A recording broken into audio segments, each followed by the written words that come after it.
السلام علیکم ورحمۃ اللہ وبرکاتہ۔ محترم دوستوں، آج میں ایک کتاب پڑھ رہا تھا، اس میں ایک سبق آموز واقعہ لکھا ہوا تھا۔ میں نے مناسب سمجھا کہ اس واقعے کو آپ حضرات کی خدمت میں بھی پیش کر دیا جائے، چونکہ اس چینل پر زیادہ تر واقعات بیان کیے جاتے ہیں، اور واقعات کا مقصد صرف قصہ کہانی سن کر ختم کر دینا نہیں ہے، بلکہ واقعات کا مقصد قرآن کریم کے مطابق اپنے زندگی میں اس کے ذریعے سے اصلاح کرنا اور اپنی زندگی کو سدھارنا ہوتا ہے۔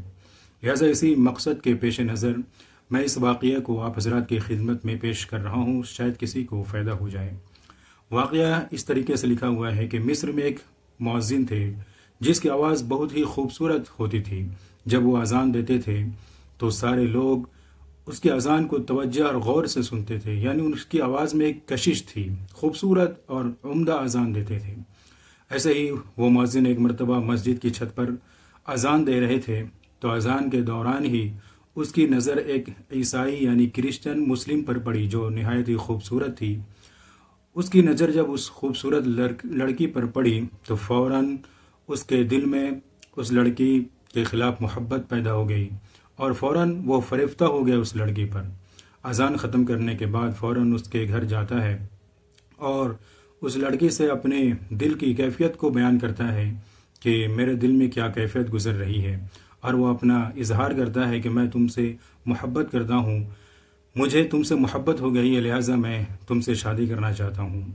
تو عیسائی اور کرسچن لڑکی کہنے لگی کہ یہ تو ممکن نہیں ہے، کیونکہ ہمارا مذہب ایک عیسائی اور کرسچن کا مذہب ہے اور تم ایک مسلم ہو، لہٰذا میرے گھر والے کبھی نہیں چاہیں گے کہ میرا نکاح تم جیسے مسلمان کے ساتھ ہو، لہٰذا اگر تم مجھ سے نکاح کرنا چاہتے ہو تو فوراً تمہیں اسلام کو چھوڑنا ہوگا اور عیسائیت قبول کرنی ہوگی، یعنی کرسچن بننا ہوگا۔